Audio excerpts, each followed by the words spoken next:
Shri Gurubhyo Namaha. I bow at the lotus feet of my Guru Paramhansa Yogananda.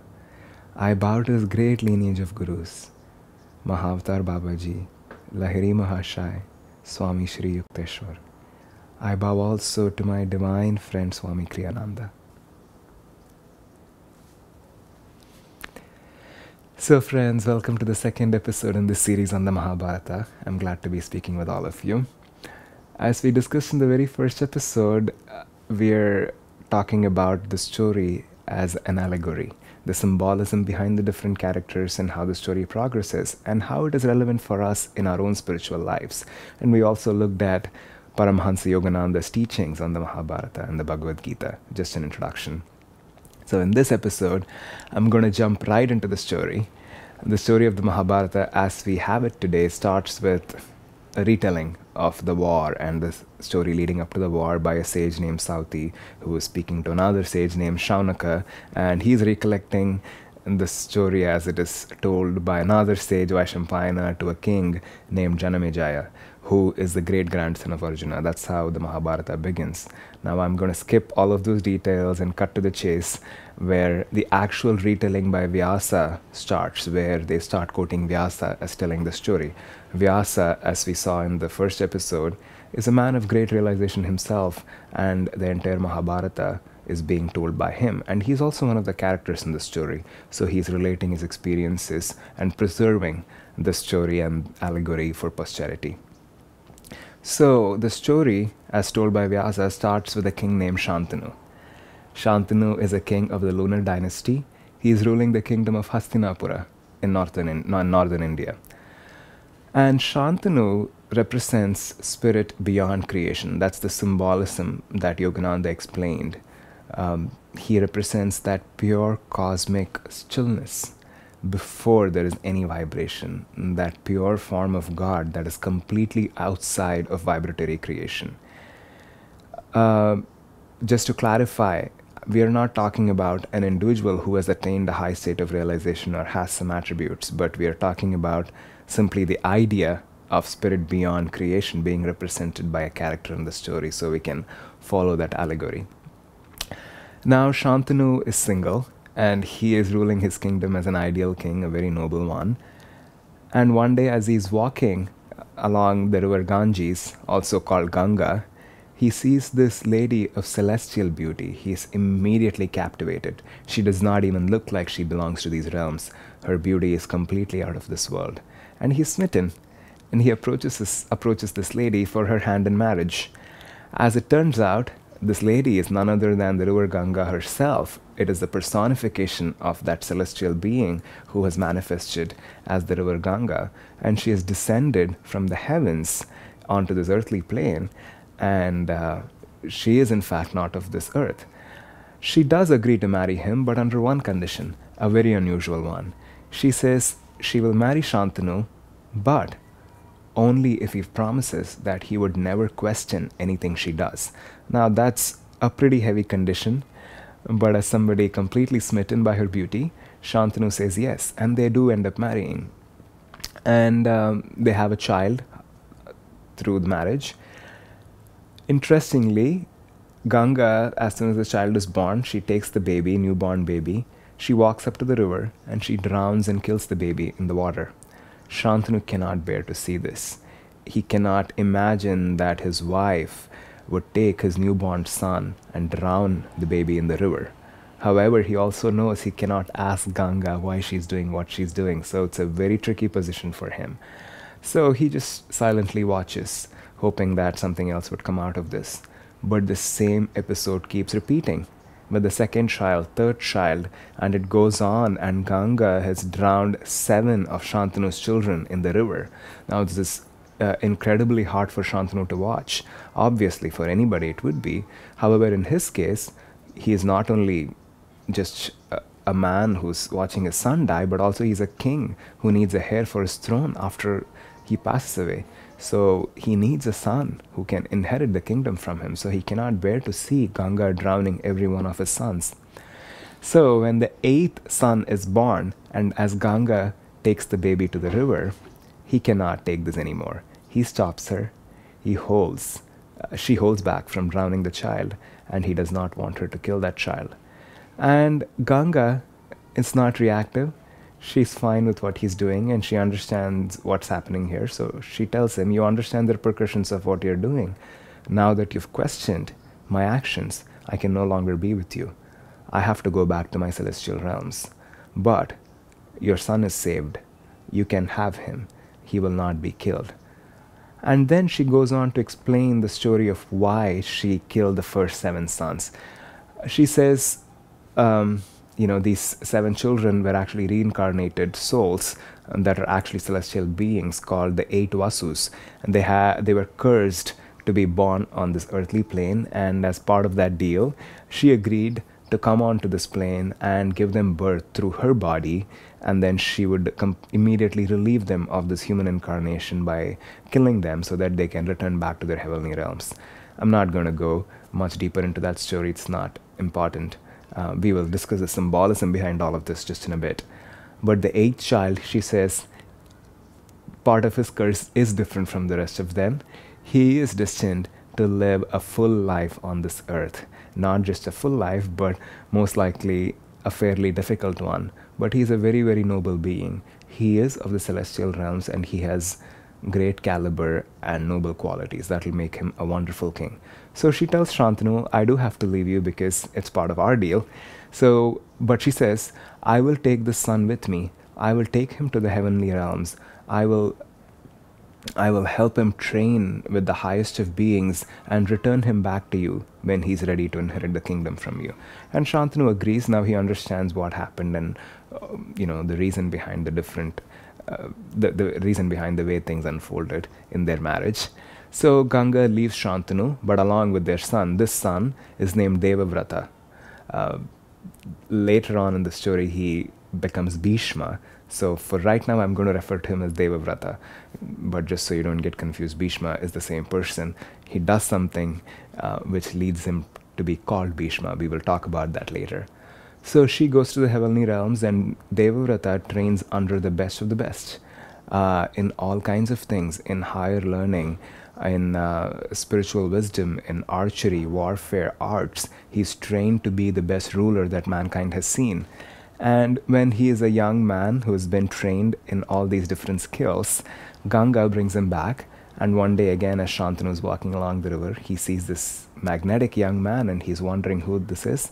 And long story short, he realizes it is none other than his own son. And then he takes him to his kingdom and crowns him as the prince to inherit the throne after his own passing. Now, the story does not end there, obviously. Shantanu, again, one day as he's walking by the river, he's crossing the river. He is captivated by the scent of a woman. And this woman is actually, she belongs to the family of the fishermen. And she actually just rows the boat, helping people cross from one bank to the other. That's her profession. And Shantanu cannot resist the scent. She does have an unusual scent, a very pleasant smell to her. And her name is Satyavati. And he wants her hand in marriage now that he's single. And Satyavati obviously is impressed by the prospect of becoming the queen. She, after all, she does not have a fancy job. She belongs to the family of fishermen. So she is impressed by Shantanu, but however, she says he has to go to her father to ask for her hand in marriage. And Shantanu, he's the king. He goes in his chariot to meet Satyavati's father. Now the father hears the entire story, and he's happy that the king has come to him asking for his daughter, and it all looks really good. However, he tells Shantanu, given everything that you have said so far, I do understand the story about your first son Devavrata inheriting the kingdom from you and him being a very, very qualified person to rule this kingdom. But you have to understand, for my daughter to enter the palace, she will be secondary to your first son, because her children will not inherit any power. They will not inherit the right to rule the kingdom, and she herself will only be your second wife in every way. So it puts her in a place where she might even be at the mercy of people who are already there, and I do not like that situation for my daughter. And he says, I can give my daughter to you in marriage if you would promise that the throne would be inherited by her children. And Shantanu's heart is so broken. He has had all these dreams of Devavrata ruling the land, with such nobility and power, and as the ideal king doing good for the people. And to imagine that his beloved son will not get the throne, but that his children, if he has any through Satyavati, will be the ones inheriting it, is not an idea that he can make peace with, because he's deeply, deeply attached to his son Devavrata, and he loves him so dearly. So he doesn't know what to tell his father, but he's very, very saddened. And he goes back to his palace. He's not able to say yes to Satyavati's father. And then he goes back and he's just sad. Devavrata is watching all of this, and he decides to go meet the father of Satyavati and talk this through. I'm going to stop the story right there because I think we have gone through a lot. I want to continue where we left in the next episode. But coming back to the symbolism of everything we discussed so far, which is really important and useful for us to understand what the story is all about. Like I already said, Yogananda described Shantanu as a symbol for the spirit that is beyond creation, the absolute stillness of oneness, of the vibrationless state of pure God consciousness.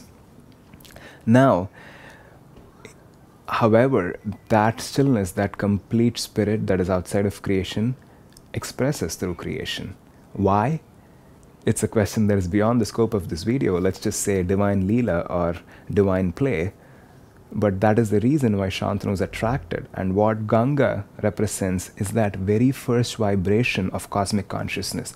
She represents the vibration of Om, the pure spirit of, she is a form of Prakriti, but one that is so subtle and pure that she is very, very close to the spirit. She represents that cosmic vibration, the very first expression of vibration in creation. And they unite. As soon as there is vibration, there is duality. It is no longer just stillness. It is now Purusha and Prakriti. There is masculine and feminine, and they unite. And then there's creation born out of that.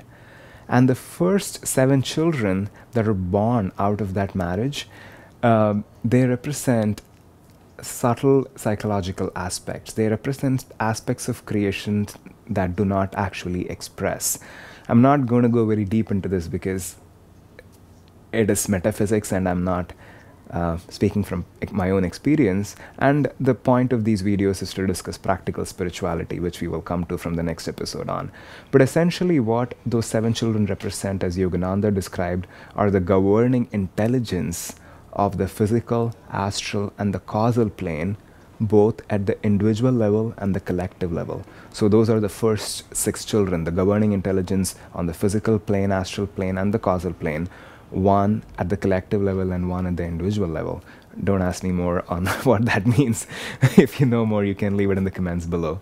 But that's how we explained it. It's fairly metaphysical. And the 7th child is a reflection of that individuality, what in Sanskrit is called Abhasa Chaitanya. The 8th child, which is really the one of interest for all of us because the first children are killed. They are no longer part of the story. The 8th child represents that self-expression and that self-identification. The 8th child represents that aspect of consciousness which is now identified with the mind, body, and intellect as its own separate self. The Sanskrit word for it is ahankara, or in other words, ego. Now, I have to qualify and explain a lot when I say ego because the word can have a lot of connotations. So I'm going to talk about Devavrata or Bhishma in the next episode and completely dedicate that discussion to his life and what he represents as a symbol. But for right now, I'm going to leave it right here that Devavrata represents the 8th child. He represents ahankara, or that self-identification with the body, mind, and soul, that delusion of separateness from the whole. That's what he represents. And he is in fact the hero of the whole story, as we will see. He's the hero of the Mahabharata, and the entire story about is about him. Satyavati represents primordial matter.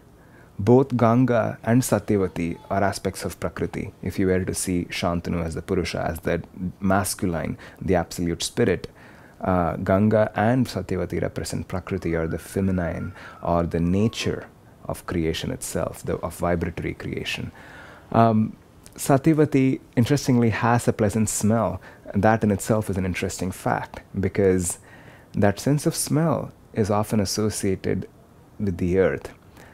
I'm going to briefly go through the philosophy of what that means, just so we get more context around it.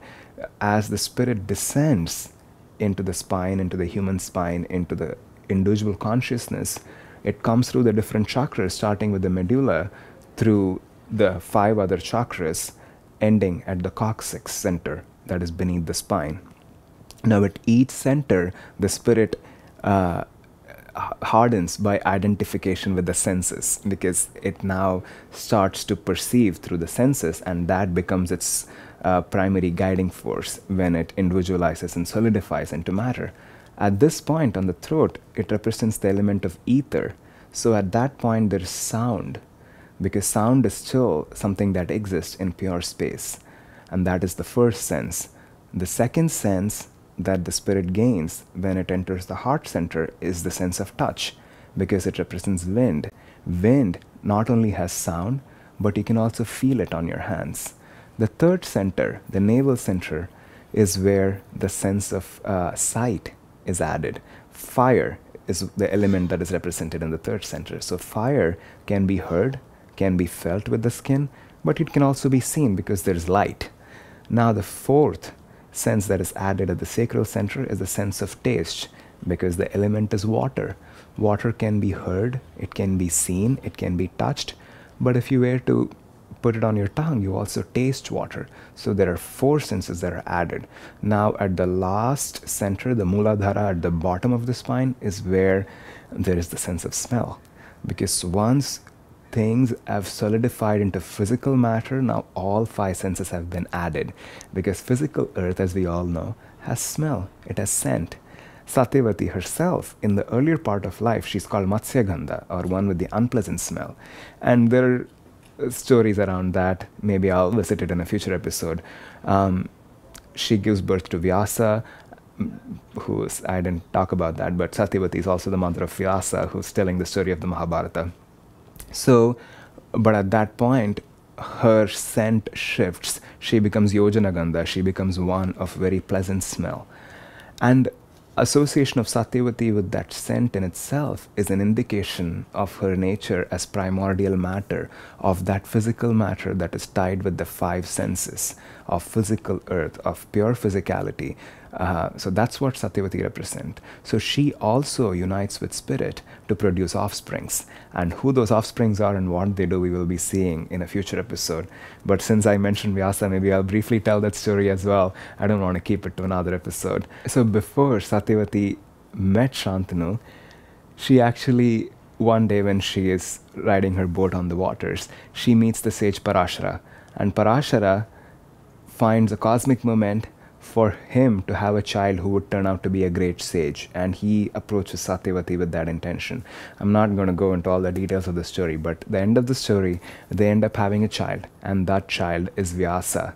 What Vyasa stands for allegorically is the power to discriminate and discern, because as soon as there is spirit and nature, as soon as there is spirit and matter, which is what Shantanu and Satyavati represent, there is a multitude of expressions. There is duality, but there is also all the different ways in which the universe propagates from there on.